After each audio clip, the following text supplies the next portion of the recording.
एक यहाँ पर एक प्रोग्राम किया था, उसको हम कहते हैं कि हम एक वादा करेंगे, ओथ ले लेंगे या प्लेज करेंगे, अंग्रेजी में उसको बोलते हैं, यानी वादा करना कि हम अपने पास पड़ोस को, अपने माहौल को गंदगी से बचाएंगे, खुद को भी, और जो हम हमारे आसपास में जो भी एनवायरनमेंट है उसको हम साफ और शिफाफ रखेंगे। इस पर हमने कल भी बात की और हमने इसके लिए शपथ ले ली, यानी हमने इसके लिए वादा किया। समझ रहे हैं मेरी बात? वालेकुम अस्सलाम। तो अब आज मैं आपको बताऊंगा कि कौन कौन सी चीजें आपको करनी चाहिए आपके एनवायरनमेंट के हिसाब से। आपके स्कूल का भी एनवायरनमेंट होता है, आपके घर के आसपास भी एक एनवायरनमेंट होता है, और जब आप क्लास में बैठते हैं तो वहां पर भी एनवायरनमेंट आपका होता है, हर जगह। और अपने साथ भी आपको ये करना है, हर जगह आप साफ सफाई का ख्याल रखेंगे। यही वादा हमने किया है उस प्लेज में। बात समझ रहे हैं मेरी? तो करना क्या है, हमारे पास वेस्ट जो होते हैं ये दो तरह के होते हैं।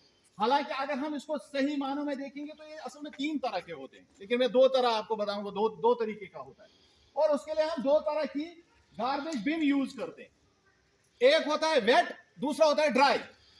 वेट उस सब को हम कहते हैं जो डिकम्पोजेबल होता है, यानी आपके घर में केले का छिलका होता है, या जो सब्जी आपकी माँ जो है उसको जब सालन बनाती है तो वो पहले उसको चुनती है, तो उसमें से कुछ बहुत सारा जो स्टफ है वो बाहर निकलता है।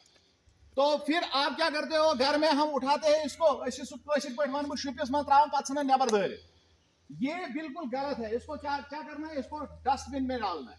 या आपने संतरा खाया तो उसका जो छिलका है आपको वो जमा करना है और उसको, लेकिन किस डस्टबिन में आप डालेंगे, किस किस गार्बेज बिन में आप उसको डालेंगे?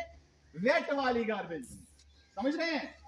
और इसको आप बैग में यूज भी कर सकते हैं कहीं पर। मिसाल के तौर पर जो जानवर इसको खाता है, आपके घर में केले का छिलका आपका निकलता है, तो अगर वहां पर पास पड़ोस में किसी की गाय है तो वो इसको खा सकती है, चारे के तौर पर आप इसका इस्तेमाल कर सकते हैं।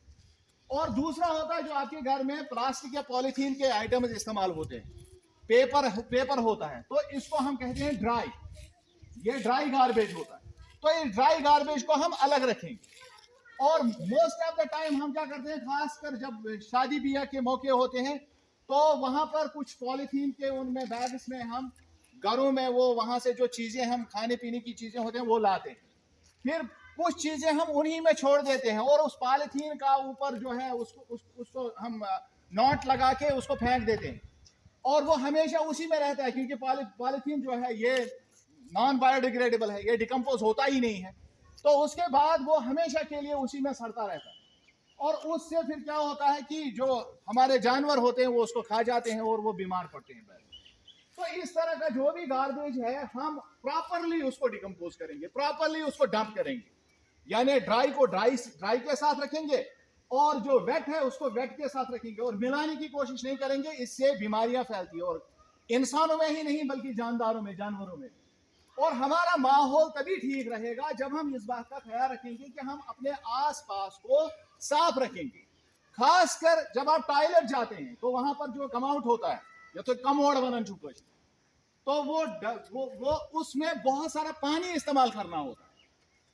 तो ये जो आपकी जो हैबिट है उसमें क्या होता है कि आपने बस अपनी सफाई की लेकिन उस कमोड की सफाई नहीं करते, तो उसकी सफाई करनी चाहिए। इसी तरह जब आप सुकून आते हैं तो अपने हाथ, जब भी आप कहीं कोई किसी भी चीज के साथ टच करेंगे, कोई गंदी चीज या आपने कोई चीज पकड़ ली जिसके बारे में आपको मालूम नहीं है कि ये सही थी या गलत थी, तो उसके बाद हाथ साफ करने चाहिए। या खासकर जब आप टॉयलेट जाते हैं तो बहुत सारे बच्चों में ये भी आदत होती है, हालांकि आप में से ज्यादातर बच्चे जो है हाथ साफ करके वापस आ जाते हैं, लेकिन बहुत सारे बच्चे जब वो फ्रेश होके वापस आते हैं तो उनके हाथ बिल्कुल वैसे के वैसे ही होते हैं, उन्होंने पानी का इस्तेमाल नहीं किया होता है। तो हम प्रॉपरली अपने लिए भी हाइजीन और इसका क्लीनलीनेस का ख्याल रखेंगे, और दूसरों के लिए भी, यानी आप दूसरा आपके बाद जो है वो टॉयलेट में जाएगा और वो अगर वहां पर टॉयलेट आपने गंदी रखी है तो उससे वो भी बीमार पड़ सकता है। समझ रहे हैं मेरी बात? तो उससे आपको भी खतरा है और उसको भी खतरा है। और इसी तरह बहुत सारी और भी चीजें हैं जो हम आमतौर पर करते हैं। क्या आपने घर से कोई चीज जो है खाने के लिए जो आप एडिबल्स लाते हैं उसमें रैपर होता है, उसमें रैपर होता है, ऊपर का लिफाफा होता है। वो लिफाफा जब आप खत्म करते हैं तो क्या करते हैं उसको, बहुत सारे बच्चे जो है मिठाई का रैपर या वो जो आपके कुरकुरे वगैरह खाते हैं, हालांकि ये नहीं खाने चाहिए। इनमें बहुत ज्यादा ये हेल्थ हजार्ड है, यानी इनमें इनसे इंसान का बहुत ज्यादा सेहत खराब हो। पहले इनसे परहेज ही करना चाहिए। ये बिल्कुल ही गंदी चीजें हैं, इनको इस्तेमाल में ही नहीं लाना चाहिए और इससे बहुत खतरनाक बीमारियां पैदा होती हैं।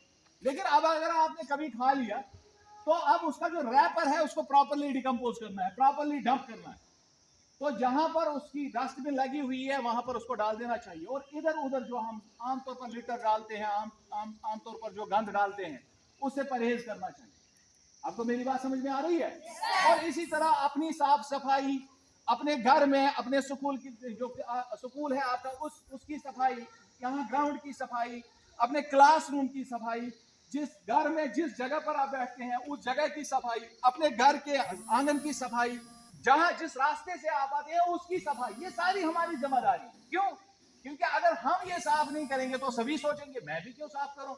तो अगर सभी साफ करना शुरू कर देंगे तो पूरी की पूरी दुनिया जो है सफाई से लबरेज हो जाएगी।